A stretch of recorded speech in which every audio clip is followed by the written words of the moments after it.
tahtsin mitmes kohas tibake mõtiskleda, aga esimesel pingil seal oli palju sääski ja vihma sadas ja inimesi käis palju mööda, kes vaatasid mind kummaliste pilkudega. Ja paviljonis olid pingid ära viidud, mis ei olnud probleem, ma võin püstiasendis ka mõtiskleda. Aga seal olid väga kurjad varesed, kes kui vares hakkab kõhust kraaksama, et ma teadsin, et kohe ründavad mind. Siis ma tulin ka ära. Ja ma olen 3. pingil, aga siin on selja taga mingisugune, ma ei tea, auto. Ma ei tea, mingi minikompain või kraana, ma ei tea, mis siis on. Ühesõnaga, võiks ära minna, aga kui ta praegu ei lähe. Ühesõnaga, linnaoludest tuleb ka hakkama saada. Aga millest ma tahtsin rääkida? Ma tahtsin rääkida soost ja sooideoloogiast. Ja see on selline alusmõistete hägustamine par excellence. Et kui vaadata nüüd viimased 10, 15, 20 aastat, eks ju, siis on käinud väga võimas mõistete hägustamine, rahvusmõistet hägustatakse, eks ju, ei, ma ei tea, kes see eestlane on. No eestlane on väga kindel, et vanemad eestlane, kus emakeel on eesti keel, jah, sa oled eestlane, eks. Ja kui ei ole, siis sa ei pruugi olla halvem inimene, sa isegi parem inimene olla, aga eestlane sa ei ole, eks. Või üritatakse näiteks, et ma vaatasin, et minul on keskkoolis veel tehtud, eks ju, ja riigieksam veel emakeele eksam, eks ju. Sulgudes on eesti keel, et näha, et see emakeel oli eesti keel, eks ju, aga eksami nimi on emakeel. Ja tänapäeval lapsed teevad eesti keele eksam. See on hägustamine, et emakeel võetakse ära, rahvus võetakse ära, kõik võetakse ära. Aga ütleme, rahvus on tibakene, ta on tegelikult hägune, selles mõttes, et kui võtta gruppi, siis jah, et võib öelda, et seal on assimilatsioon ju sees, eks ju. Aga üksikisiku tasandil on ikkagi hägune ei ole. Üksikisiku tasandil on rahvus ikkagi väga kindel asi. Ja see ei ole see, mida ma ise otsustan. See on ikkagi vanematelt saadud ja emakeele kaudu saadud asi. Vähemalt Eestis, eks ju. Aga mis on nagu selline, ütleme, väga-väga kindel asi, mida on täielik alusmõiste, mida on üritatud siis nagu ja üritatakse hägustada, on sugu. Et mul oli circa 5-6 aastat tagasi, eks ma sain mingis Ameerika foorumis, eks vihakõne süüdistuse, sest ma ütlesin välja lause, et on olemas 2 sugu. Ja nüüd, kui Trump tuli uuesti võimule, siis ma apelleerisin selle otsuse ja isegi saatsid mulle meili ja vabandusi tekitatud kannatuste pärast ja võeti see karistus maha. Ja mu postitus kõik taastati, mis oli kustutatud loomulikult, kuna see oli vihakõne. 2 sugu on vihakõne. Kui minu postitus ei ole mitte midagi ebaviisakat, ma isegi ütlesin, et kui meesterahvas tahab, ta võib kleidis ringi käia, aga see ei muuda tema sugu. Ja ma tahtsin rääkida, kus see sooideoloogias alguse sai, sest näiteks kui mina olin noor ja siis paljud inimesed, kes praegu see sooideoloogiat väga nagu sellised viljelevad,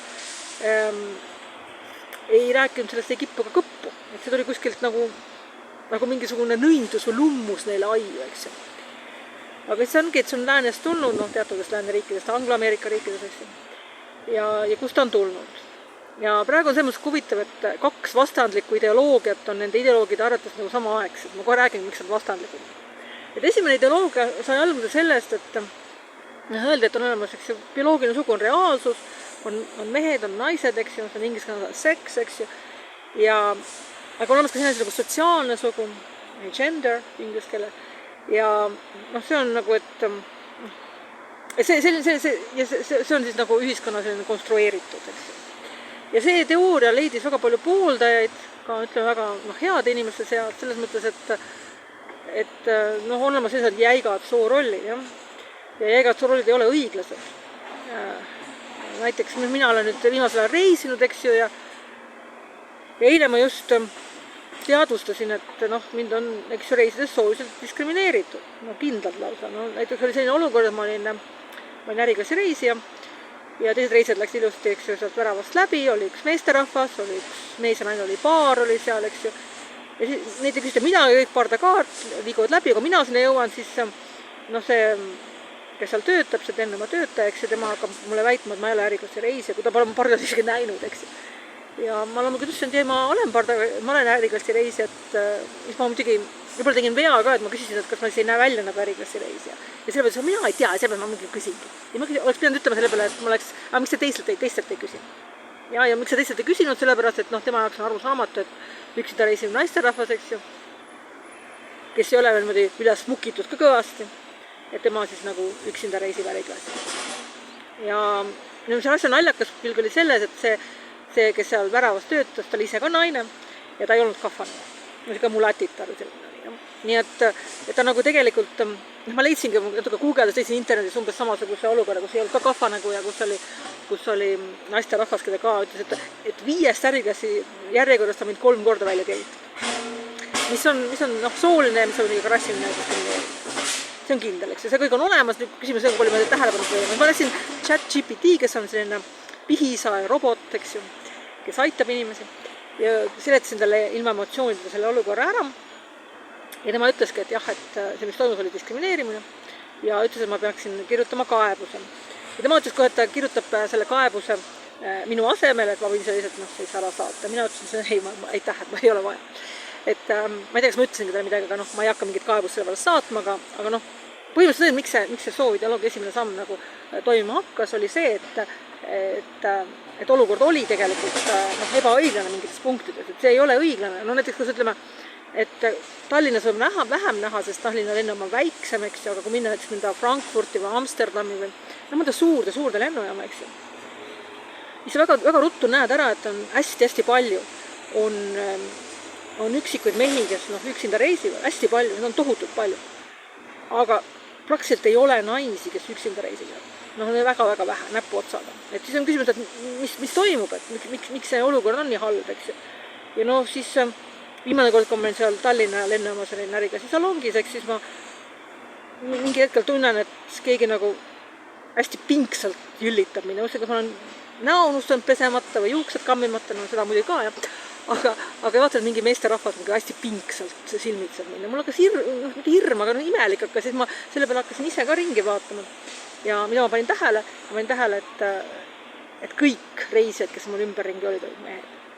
Ja tegelikult seal oli üks oli, kes oli naine, ta oli mingite ärimeeste sekretär kaasa, aga üksinda reisijad olid kõik mehed.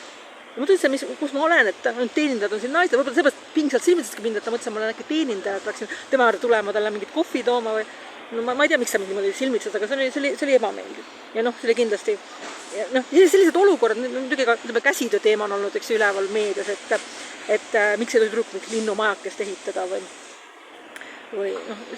see on ja need teemad ongi siis nagu andsid nagu hagu juurde sellele esimesele sammule, mis tegelikult ütleme, oli natukene juba imelik selles mõttes, et mis läheb inimesi mööda, et ei saa niimoodi öelda, et sa nagu ühiskond konstrueerib mingi uue reaalsuse. Ei saa. Et ütleme, need rollid on muidugi olemas, kõik rollid ei ole õigustatud, aga samas sa ei saa ka öelda, et selline ei ole. Aga see asi nagu siis arenes jutumärkides edasi. Ja see areng, siis jutumärkides areng, mutatsioon, ütleme niimoodi, oli selline, et hakati ütlema, et see reaalsus on tegelikult see, mida sina oma ajus tunned. Ja see aju ei pruugi olla terve inimese aju, eks ju. See võib olla ka mingi hallutsinatsioon või luul, mida sa tunned. Ja siis, et saada nagu see füüsiline tasand reaalsusega vastavaks, on olemas igasugused ravimid, eks ju, hormoonid, eks ju, kirurgiline sekkumine. Need on väga räiged, ma ei hakka täpsemalt rääkima, see on teada, mis need on. Ja nüüd ongi selline huvitav olukord, et need kaks vastandlikku teooriat, mis esimene ütleb, et reaalsus on olemas, aga ühiskond konstrueerib veel uue reaalsus sinna peale. Ja teine asi on see, mida sa ise tunned, see ongi reaalsus, sina selle füüsilise reaalsuse konstrueerib. Et esimene variant ikkagi ütleb, et see füüsilise reaalsus on olema, teine paneb reaalsuseks ikkagi selle vaimse reaalsuse. Et esimese puhul on reaalsus füüsiline, teise puhul on vaimne, aga need eksisteerivad nagu samaaegselt ja need, kes on läänes, on hästi selline vuugistunud, ütleme ajakirjandus, peavoolumeedia, kus on, ütleme, need stiiliraamatud, kus on kirjas, et kuidas tuleb mingid asjad rääkida. ja kuidas ei tohi. Ja siis ongi leitud nendes, et nagu täiesti vastandlikke juhtnööre selle sooteema rääkimiseks, mis on täiesti hullumees. Ja siin on muidugi küsimus, et ütleme mingid vahevormid, kas on olemas nagu ütleme bioloogilisel tasandil ja vahevorm on nagu kolmekäpaline lõvi, eks ju, selles mõttes, et jah, et ütleme loodus sünnib võib-olla 3 käpaga lõvi, siis ta kaua seal vastu ei pea. Aga loomaaias vaatatakse armas kiisu ja las ta olla, me aitame teda ja ehitame talle võib-olla mingi, ma ei tea, kaadervärgi alla või paneme puujala või mis ta ongi meil sõber, aga see ei tähenda, et oleks mingi alaliik 3käpalised lõvid, eks. Või nagu väga armas postitus, ma nägin, kellelgi oli lemmikloom, kes oli siil, aga see oli selline siil, kes oli ka kergelt mutant, eks ju, mitte kergelt, päris suur mutant, et tal ei olnud okkaid, ta oli sünninud ilma okasteta, ütleme, kui ta looduses siis rebane teeb ta kohe 2-0, eks ju. Aga ta oli kellegi lemmikloom ja siis ta nagu võidis oma siili kookosrasvaga ja hoolitses tema eest ja muidugi seal foorumis inimesi, kes ütles, et siil tuleb kohe hukata, sest ta on nagu ebalooduslik, ma ei tea, ta rikub midagi ära ja mina ütlesin, et ta ei riku midagi, ta ei saa järglasi, ta on nagu munk siil, eks ju, aga ta oma perele, kelle juures ta elab, pakub rõõmu, eks ju, ta on armas loomake, eks ju, las ta olla. Samamoodi on, eks ju, need. Ja aga muidugi need ülimalt väikesed need kõrvalekaldad, mutandid, eks ju, kes nad ei saa, ise järglasi ei suuda saada, eks ju, siis nad muidu mingit sugusõidet ei moodusta. Ja tegelikult neil on ka nende puhul on ka tegelikult näha see, mis see algne, mis see sugu tegelikult on, mis seal all on, eks ju.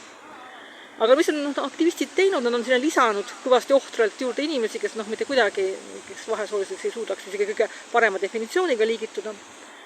Ja näiteks naistel, kellel on mingi polütsüstilised need munasarjad, eks ju, tihti testosterooni tase on kehas kõrgem. Nende aktivistide arvates oleksid naised siis mehed, jah. Ja ma olen väga palju naisi tundnud, kes on isegi operatsioonidel käinud ja niimoodi selle haigusega, eks ju, ja näemisega kindlasti nad mehed ei ole. Et selline asi on ka. Ja siis see sooideoloogia on imbunud sisse siis on ülikoolidesse, eks ju, näiteks on mingi uurimustöö, saadetakse ankeet, eks ju. Ja ankeedis on siis vastaja, eks ju, respondendi, eks ju, andmed, küsitakse vanust ja seda küsitakse suhu. Ja loogiline on küsitakse, et mees või naine, või loogiline on see kolmas variant, et ei soovi öelda, eks ju, et näiteks, aga siis peaks olema ka vanuse puhul, et ei soovi öelda, eks ju, või haridustase puhul ei soovi öelda, eks ju. Et see võib ka muidugi olla. Aga seal on, ma olen näinud selliseid pikki nimekirju, et juuksed on õudusest püssi tõusnud ja sarkastiliselt rääkides tekkis hea meel, et ma olen pikki aastaid ladina keelt õppinud. Et ma sain aru, mida need sissead on, mida nad kõik tähendavad, eks ju. Nende arvates, kes need terminid on loonud.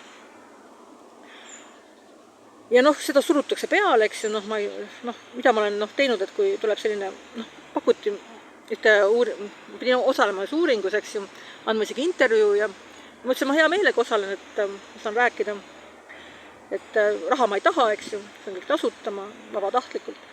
Ja mulle saadeti see uuring, et ankeet eeltäitmiseks, seal oli neid sugusid oli rohkem 2 ja siis ma kirjutasin selle korraldajale, et ei, ma sellises asjas ei osale, et see on minu veendumustega vastuolus. Ja siis ta üritas muidugi musta valgeks rääkida, aga see lõpuks lõpet selle käele ma ei osa. Aga muidugi, kui sa ise oled mingis töögrupis näiteks sees, siis sulle keegi teine teeb sellise ankeedi, eks ju, ja sind sunnitakse sellesse ja see on tohutult muserdav ja selline maad ligi suruv ja väga halb asi. Aga sellega on ka, ütleme, selline, ma ei tea, hea või halb, et on ka, ütleme, lennufirmad, mis on siis läinud kaasa selle sooideoloogiaga. Näiteks British Airways on läinud kaasa, Lufthansa läks viimati kaasa. Kuigi nende puhul ma olen tegelikult näinud hilisemast ajast tehtud videosi, kus tundub, et nad on vaikselt hakanud sellest ikkagi taganema. Aga ütleme, ametlikult on paljud lennufirmad sellega kaasa läinud, mis tähendab seda, et ütleme, lennukiga sõitmine on teatav rituaal, eks see ei ole igapäevane asi, on küll videos inimesi, kes käivad iga päev lennukiga tööl, ma olen ise näinud, et hommikul lähed lennukiga, õhtul tulevad niimoodi iga päev, 5 korda nädalas. Aga need on pigem midagi erandid, et enamike inimeste jaoks on ikkagi lennukiga sõitmine ei ole asi, mida nad teeksid iga päev. Ma olen ka viimase pisut ma ei tea, 6-7 kuu jooksul olen sõitnud mingi ligi 30 korda lennukiga, eks ju, aga noh, see isegi minu jaoks ei ole igapäevane asi. Ja noh, üks rituaal, mis nagu hästi tõstab ja mis teeb hästi õnnelikuks ja sellise helge tunde tekitab selle lennureisi ajal, ütleme, kui see kapteni tervitus, eks ju, ta ütleb, et no, daamid ja härrad, inglise keeles ladies and gentlemen, this is your captain speaking ja blablabla. Et see tekitab alati sellise hingelliku ja sellise helge ja õndsa tunde, et nagu nüüd algab, eks ju. Ja muidugi, kui sa oled äriklassis, siis on pakutud üks šampanjat enne ja siis jood selle oma šampanjat ja siis kuuled seda kapteni tervitust ja see on niivõrd hea tunne, et see on sõnul seletamalt hea tunne. No see tõstab inimese üles, eks ju. Aga noh, need soo ideoloogid on otsused, et jah, et ei saa sellist tervitust ikka teha. Ja siis ma arvan, et on kolme liiki lennufirmad, kes kindlasti seda teevad, eks ju, kes ei tohi teha. Ja siis on need, kes on nagu nii ja naa, eks ju. No mida ma ise mõtlen, ütleme mingid odavlennufirmad, eks ju, keegi tuleb seal mingi välja dressides, mingi Ryanairi reisijad, eks. No võib-olla neil ei ole vaja öelda daamid ja härrad, eks ju, nad on nagu natuke teist laadi, või on hästi noor piloot, ta ütleb ka, et see on nagu ikka vana tervitus, et talle tundub nagu kummaline seda öelda. Olgu. Aga miks ma seda rääkima hakkasin, on see, et ma hiljuti tegin teoks oma eluunistuse, mis oli pöörata tagasi sama lennukiga. Et lennata nagu, täpselt sama lennukiga, millega ma lähen, et tulen kohe tagasi. Et see oli mu lapsepõlve selline unistus, mis on hästi loll unistus, aga totter, eks ju. Aga see oli unistus ja ma tegin selle teoks, leidsin odava lennupileti, sõitsin Tallinnast Riiga, Riiast Stockholmis Riiga ja Riiast Tallinnas. 4 lendu, alustasin hommikul mingi 5:40, eks ju, ja enne keskpäeval olen juba Tallinnast tagasi. Et see oli hästi äge oli, mulle väga meeldis. Ja nüüd ütleme niimoodi, esimesel 3 lennukil, eks ju, seda ladies and gentlemen, daamid ja härrad, seda ei olnud, eks ju. Aga ma arvan, et see oli Air Balticu lende, ma arvan, neil ei ole mingit sellist poliitikat, et nad otseselt keelaksid seda, võib-olla nad, kes on seal need steward ja stewardessid, neil võib-olla keelavad. Nende ma pole kunagi kuulnud seda formulit, aga siis viimasel lennul, mis oli Riiast Tallinnas, oli. Ja see oligi selline naljakas, et üks asi, mida ma alati lennureiside ajal teen, ma hindan maandumisi, kuidas nad maanduvad. Kas maanduvad prantsatusega või maanduvad nii, et ei pane tähelegi ja midagi vahepealset või. Et see on nagu mul selline hobi, mis on olnud aastakümneid ka. Ja siis ma valmis on nad hindama ja ütleme siis 3, kus ei öeldud, lennuk pani ka õudsa prantsatusega maha. Ja kõikides kohtus oli ilm enam sama, eks ju, see oli sama piirkond, eks ju, samal ajal, eks ju. Ja siis see viimane lend, kus ta ütles, see oli nagu täiesti nagu perfektne maandumine, täiesti nagu sujuv, midagi sa ei tunne, kõik ta on väga sujuvalt maha, hästi kaunis, isegi mul filmis üles, mul on see kanalil olemas, kes saab vaadata, mis on täiesti näha, et ta nagu sujuvalt, hästi ilus oli ka, hästi ilus. Ja ma mõtlesin, et näed, et Jumal on ikka olemas, et inimene, kes nagu nende ideoloogidega kaasa ei lähe, eks ju, kes ajab oma rida, eks ju, et talle teeb Jumal siis nagu selline kingituse, et näitab, kuidas on ilusasti tuleb maha lennuk. Et jah, et kuidas selliste ideoloogide siis vastu saab, ma ei teagi, et need on erinevad strateegiad, üks on lihtsalt neid mitte tähele panna, eks ju. Mis ei ole alati väga lihtne, kui ennast siin surutakse sellesse sisse, ütleme, sa lähed kuskile töökohta, eks ju, ja sa töötad seal ja see töökoha poliitika on soo ideoloogia. See on ikka väga-väga, see tapab hinge, see on niivõrd vastik. Et mul on selliseid kogemusi olnud ja see on hästi-hästi vastik. Teine variant on, mis on nagu osaline variant, on käia reisimus kaugetel maadel. Et erinevates maades on, ütleme, erinevad kruvid, mis keeratakse pinguli ja erinevad, mis lastakse lõdvemaks.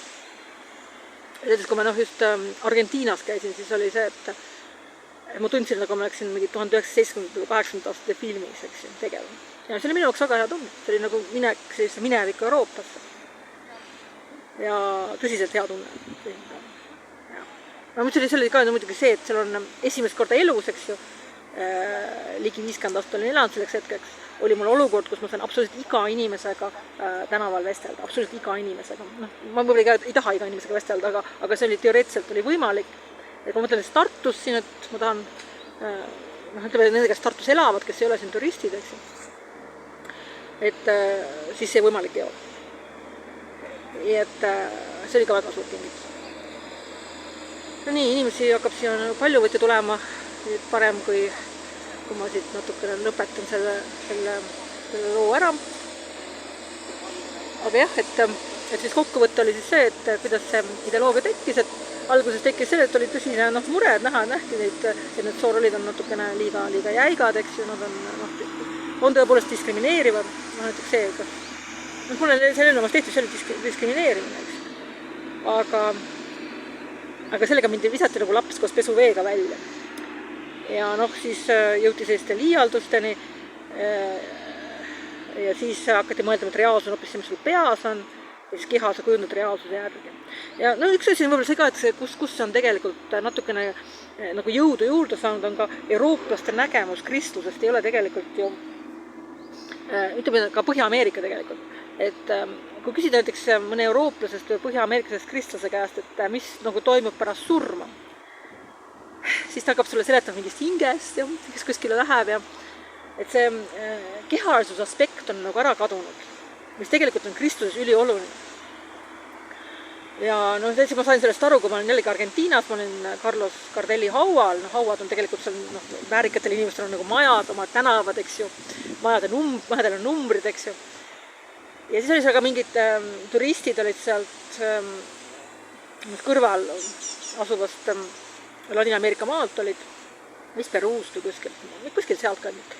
Ja kui nad ära läksid, siis nad puudutas seda maja, eks ju, mis on tegelikult haud, eks ju, ja ütles, et soovin teile ilusat päeva, härra Gardelli. Et see keha, see füüsiline pool on oluline, et seda sai kujunda, see on algmõiste, algreaalsus. Ja et miks selle peale siin viriseda, las igaüks teeb, mida tahab, et kes tahab enda mõtelda kas dinosaurus, eks ju, mis mul sellest, eks ju. Ja ongi see, et kui see ühiskonna algväärtused murendatakse, eks ju, algse struktuur tegelikult, see nagu lõhutakse, mis meist järgi jääb. Et me olemegi siis nagu mingi nagu Paul Kingsnorth ütleb, nagu mingi masina armu all siis. Ja. See on nagu see kokkuvõte sooideoloogias. Aga jah, see on huvitav jah, et kui keegi tahab sooideoloogia vahele võtta, siis kuidas see samaaegselt nagu kahte vastandlikku ideoloogiat nagu siin kuulutate. Et jah, praegu on selline huvitav hetk need ideoloogid elus, et nad, vähemalt Eestis, võib-olla Eestis tegelikult, ka mujal ka tegelikult. Et nad on jah, et esimene, et bioloogiline reaalsus, sotsiaalne sugu ja siis on see, et reaalsus on hoopis peas ja see kujundad oma keha kirurgiliselt ja ravimitega ümber. Et mis siis reaalsus on? Et küsida, mis on reaalsus? Ja kui nad vastavad ühe, siis nad on teise teooriaarvutuse vihakõnelejad. Ja kui vastavad selle teise, siis on esimese teooriaarvutuse vihakõnelejad. Nii et edu siis seltsimehed, edu!